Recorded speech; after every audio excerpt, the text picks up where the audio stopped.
I am in Buckland Park, and there's this beautiful statue of an eagle. I just went on a walk. Good morning. I was going for a walk in the park, and I was thinking about my sermon for this Sunday. It's from Genesis 45, so if you have a minute, you can take time to read it. It's a quick read, but it's the story of Joseph. And Joseph, he struggled in life. His brothers treated him horribly, and they ended up throwing him. They wanted to kill him. They were jealous. They hated him because of his dreams, where he would be in a position of leadership and power, and where they would end up serving their younger brother.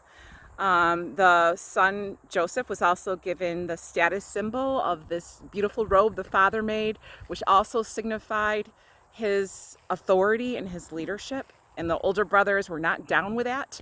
And so they plotted to kill him. They ended up throwing him in a pit, but then they decided to sell him to merchants who were traveling by, going to Egypt. And then those merchants sold him to Potiphar, where he becomes a slave. And then ultimately he's cast into prison. Before reaching his ultimate destiny in life, God's orchestrated plan for his life was to be a leader over Egypt, to govern the land, to govern the food, and to preserve a remnant of Israel, and to preserve many people, many survivors alive during a famine, a long extended period of a famine. And so I just want to give a word of encouragement today that if you're experiencing any kind of challenges, any kind of setbacks in life, where it seems like your hopes and dreams for your life are not unfolding as you had hoped and as you had planned, it may be that this is part of your plan. Unfortunately, that these challenges and the things that you're suffering, the things that you're going through or maybe experiencing right now, is part of God's unfolding plan to shape and mold your heart, to shape and mold your character and your personality, so that when you do realize your dream, when you are placed in that position that you have envisioned yourself of what your life would look like, and you see yourself there, when you actually get to that point, you will be the person that God has made you to be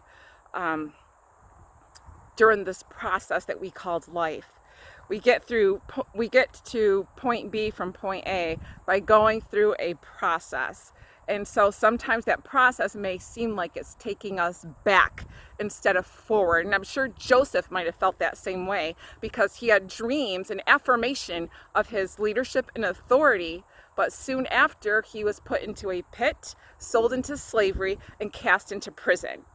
And sometimes our lives, we might experience similar things that seem like a setback and a hindrance and an obstacle.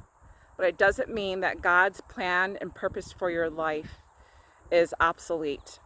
It may be that God is bringing you to your ultimate destiny.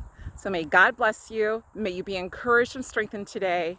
Continue your walk and stand firm and stand strong in what you believe. Allow your heart to be pliable so God can shape and mold you during this process. That we're all in the middle of this process of becoming who we ultimately are made to be. May God bless you and may God keep you.